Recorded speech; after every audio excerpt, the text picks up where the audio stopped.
जी की आप कीर्तन देखिए अक्सर, तो युगल सरकार जो गले में हाथ डाल के खड़े हैं वही छवि का बार बार उल्लेख है। तो सब महापुरुषों की अपनी एक छवि होती है, अपना एक महापुरुषों का एक प्यार होता है ठाकुर जी के प्रति, और वो बनाया जाता है धीरे धीरे। ऐसे ही हर जीव की अपनी एक जर्नी होती है। कई ऐसे भी हुए हैं जो कि पक्के नास्तिक थे, घोर नास्तिक थे, बस एक बात सुनी कहीं और कोई पसंद आ गई, और जब पसंद आ गई तो और जानने का मन हुआ कि और कैसे हैं और ऐसे हैं, और जानते जानते धीरे धीरे फिर वो प्यार पक्का होता गया। तो बिना जाने प्यार नहीं होता, संसार में जानने से ही प्यार होता है, और जानने के लिए लगातार संग चाहिए। तो ठाकुर जी कोई प्रत्यक्ष तो है नहीं कि कोई व्यक्ति कहीं रहता हो तो वहीं चले जाओ वहां काम बन जाए। तो उनको तो भीतर ही खोजना है, तो भीतर खोजने के लिए ही साधना है। आंख बंद करके रूप ध्यान करके ठाकुर जी का, उनका जब नाम लिया जाए, उनकी लीलाओं का बार बार श्रवण किया जाए, तब जाकर के कुछ कुछ उनके विषय में अनुभव कर पाता है जीव। फिर उसी के अनुसार वो फिर उनके लिए पागल होता है, उनके लिए आंसू बहाता है, फिर उसी से पिघल करके वो आते हैं। ये इसीलिए बोल रही है क्योंकि हमारी क्या घर में डिस्कशंस बहुत होते हैं। मैं उसको बोलता हूँ तेरी भक्ति और मेरा व्यवहार है। मैं बोलता हूँ व्यवहार भक्ति से बहुत पहले आता है। जिसके पास व्यवहार नहीं है उसके पास भक्ति नहीं है। ये इसने आर्ग्यूमेंट इतना सुना है ना कि आदमी 10 घंटा भक्ति करे, अगर 10 सेकंड का व्यवहार गलत करे किसी के साथ, यानी 0-0 हो गया, यानी मेरे हिसाब 0-0 हो गया। तो क्या है, मैं बोलता हूँ व्यवहार सब कुछ है।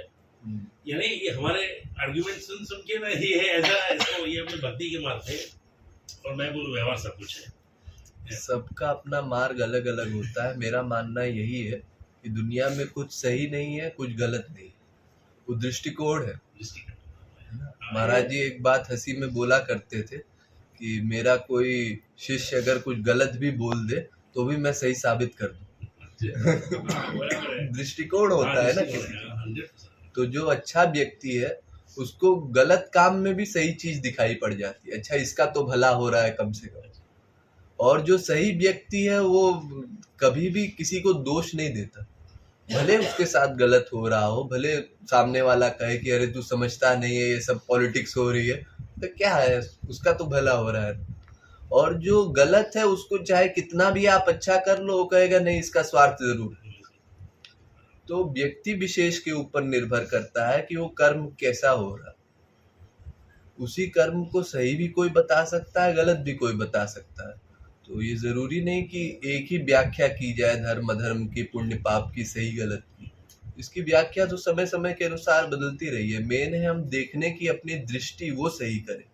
अगर गलत देखने की वृत्ति हमने पाल ली तो दुनिया में गलत ही गलत दिखाई पड़ेगा, और अगर हमने सही देखने की या अच्छाई देखने की वृत्ति पाली तो अगर गलत दिखाई भी पड़ा हमको तो उसका चिंतन नहीं करें।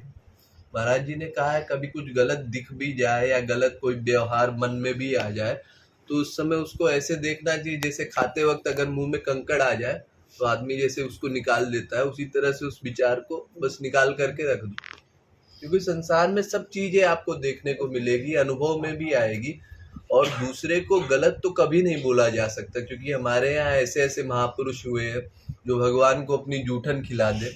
बड़े बड़े शास्त्र वेद के विद्वान गए, उन्होंने कहा ये व्यवहार गलत है, कल को भगवान ने मार लगाई। अब कोई क्या बताएगा क्या सही है क्या गलत है? नहीं, सब अलग अलग। कोई है कि वो भगवान से सेवा करवा रहा है, कोई है भगवान को गालियां दे रहा है। अब ये बातें प्रेम में समझ में आती है, नॉर्मल व्यवहार में समझ में नहीं आती। कौन किस अधिकार का भक्त है। महाप्रभु जी एक भक्त के घर में गए तो उसके पास सब ऐश्वर्य भरे हुए, तो उनके शिष्यों ने कहा महाप्रभु जी को क्या हो गया, ये सामने से जाने के लिए कह रहे हैं और गले मिल के रो भी रहे हैं इतना। किसी को कुछ समझ में आया नहीं। कोई ऐसा भी नहीं कि बहुत दीनहीन हो, बहुत छोटी सी कुटिया में रहता हो, भगवान नाम दिन भर लेता हो, ये तो सब संसारी जैसा इसका हिसाब किताब है। फिर क्यों इससे इतना प्यार इतना लगाव? लेकिन वो लोग तो अंतःकरण का हाल जानते नहीं ना। संसार में तो तमाम ऐसे भी महापुरुष हुए हैं जो कि अपनी पर्सनैलिटी आउट भी नहीं करते, अपनी पर्सनैलिटी में रहते हुए संसारी जीवों की तरह वर्क करते हुए वो कभी कोई कीर्तन भजन या कोई बाहरी ऐसा व्यवहार नहीं करते कि उनको देख करके कोई कहे कि ये कोई भगवान के भक्त है। लेकिन क्योंकि भीतर से भगवान की भक्ति है, वो भीतर से अंतःकरण शुद्ध है, तो इसलिए बाहर की माया उन पर कोई प्रभाव नहीं डालने पाती। तो फिर ऐसे जो भक्त हैं उनको संसारी जीव नहीं पहचान सकते।